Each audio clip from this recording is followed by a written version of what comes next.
Right, and we are back with the fourth segment of the GSMC Basketball Podcast, presented by the GSMC Sports Network.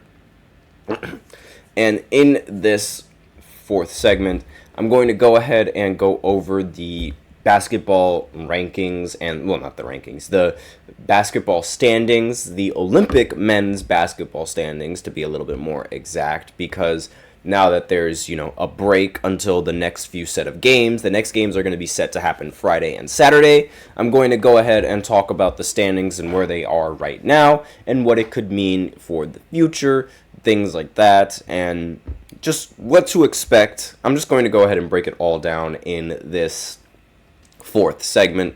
So obviously, we're going to start with the Group A standings, which is Canada, Australia, Spain, and Greece. Now, I didn't have enough space to include the records, so I'm just going to go ahead and, put those records. I'm just going to go ahead and say those records, and you guys can see the point differential, and you guys can also see the names of the team. So that's just all fine and just all important. So I should have a graphic on Monday that is going to better display, the standings and things like that. So just be ready to wait for that. Now, those of you guys on the audio on the audio side of this, you guys aren't really going to care because you guys can't see what's on my screen, but that's besides the point. So for the Group A standings, it's looking like this. Canada's 1, Australia's 2, Spain is 3, and Greece is 4. So, Greece is eliminated. They are done. There is nothing they can do to make it past or even be considered to go into the Olympic tournament. There's nothing they can do. They're 0-2, and they have a point differential of minus 14. So, doesn't matter whether or not they win, or it doesn't matter whether or not they lose. They're not making it. It's over for them. That's it. Now, Australia and Spain, on the other hand, they still have a fighting chance. Now, Australia is 1-1, same with Spain, but the difference maker between these two is the fact that Australia has a point differential of +2, meanwhile Spain has a point differential of -5.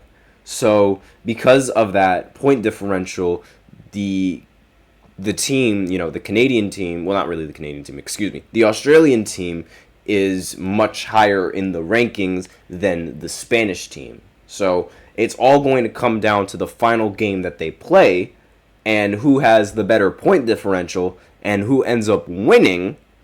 That's what's going to decide it. Now, their next game, Australia's next game, is against Greece, which, gives them a huge advantage. Now, Spain's next game is against Canada, which gives them a huge disadvantage. Because the Canadian team is the number 1 team and the only team in the Group A standings that is flawless. They have yet to lose a single game in their standings, and they have a point differential of +17. So, if Spain has any hopes of qualifying, they would have to beat Canada and hope that Australia loses, right? Because then Australia, if they lose to Greece, they would have a 1-2 record, while Spain, if they were to beat Canada, they would have a 2-1 record. Or they would have to hope that they win they would have to still fight for the win. So, Spain, regardless, every single outcome they have to win. But it's what they expect from Australia that changes. So they either have to win and expect Australia to lose, and then they get in, or they win, but they have to win by a much higher point differential than Australia beats Greece, right? And that's going to be a really difficult task, because as of right now, Greece has been destroyed by every single team in this sort of standing, and it doesn't really seem like that trend is going to change, especially with the talent that Australia has. So it's not really looking good for Spain. So it would seem that Spain, the run for Spain, it might be over right here and right now. Next on the standings, or next group in the Group B, is, this is the Group B standings. What is wrong with my English right now? The next group is Group B, and the standings look like this. Good Lord.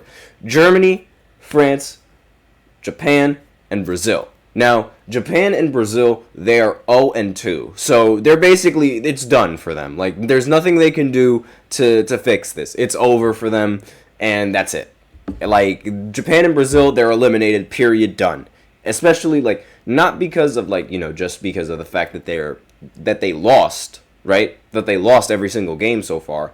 But their point differential is just so much worse than, like, every single other team in this Group B standings. Like, this is arguably the easiest standing to determine what happens and what won't happen. So what's going to happen is Germany and France are going to advance. It doesn't matter whether or not Germany loses. It doesn't matter whether or not France loses. They're going to advance because they play the next game against each other. And they are both flawless. So they both have a 2-0 record. So it doesn't matter whether or not they lose or they win, they're still going to have more wins than either Japan or Brazil, who are going to play each other in the next game and who have the worst, point differential. So really nothing that needs to be talked about in this group standing right now because Germany and France have already clearly qualified. Like, there's just no contest. So next is the final group standings, which is Group C, the United States and Serbia and South Sudan and Puerto Rico. I should put the Avengers instead of the United States, honestly. But aside from that, the United States, they have the best point differential out of any team in the entire Olympics. And that is only going to get better after they play Puerto Rico. Yes, that is going to be their last game. And Puerto Rico arguably is the worst team in the entire standings, period. Like, if you were to rank all of these teams, like from Group A, Group B, and Group C, Puerto Rico would probably be all the way at the bottom of the list because of just how bad that they are. And, a minus 52 point differential. They lost the last game by, 40, which is, and they lost to Serbia, which really helped out Serbia's chances of making it all the way, right? So here's how the standings are looking for the Group C. United States clearly has advanced. They've advanced. Doesn't even matter what happens. Doesn't matter whether they win, whether they lose. That point differential is still going to put them in the top seed. And Puerto Rico is going to be eliminated. They're already eliminated, but they're just going to get absolutely destroyed by the United States. It's not going to look pretty. Now, the real important game in this standings is Serbia going up against South Sudan. Now, this is probably going to be the most competitive game in the entire standings period.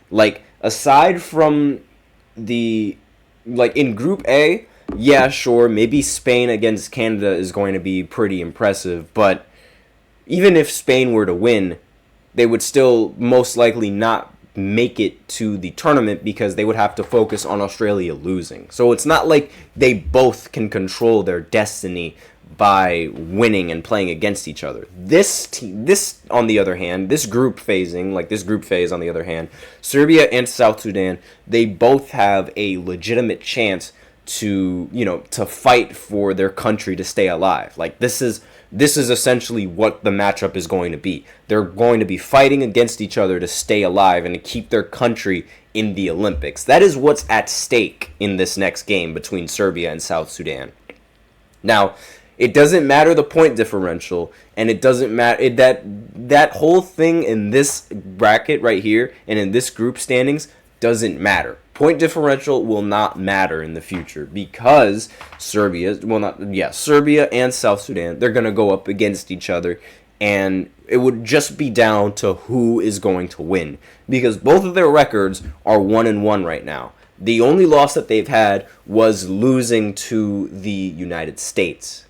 And the only win that they have was beating Puerto Rico. So now they have to go up against each other and they fight for their country to stay alive, which is going to be an epic showdown. I'm very, very excited for this matchup, and I'm very excited to see just how much South Sudan has left in the tank. And if they can win it all, well, not if they can win it all, but if they can win this, the phasing, like in this group standings, like if they can beat Serbia in this, I think this is going to be nothing short of impressive for this team. And I think they would be very proud of where they got to, in this tournament. It doesn't matter whether or not they win. What matters is that they represent their country that used to not even exist before. And that's really what the goal is here. So very, very inspiring story. Let's see what happens in the next game, which is going to happen on Saturday, I believe. So be sure to tune into that. And with that out of the way, let's go ahead and go into a break and then after the break, I'm going to go ahead and talk about the fifth segment, which is going to be why Kobe Bryant has fallen short compared to MJ. Now, this was an opinion from a pretty famous NBA All-Star, ex-NBA All-Star, ex-NBA player, whatever you want to call it. So I'm just going to talk a little bit about that in the fifth segment and my thoughts on both of those players right after this short break. So be sure to stay tuned.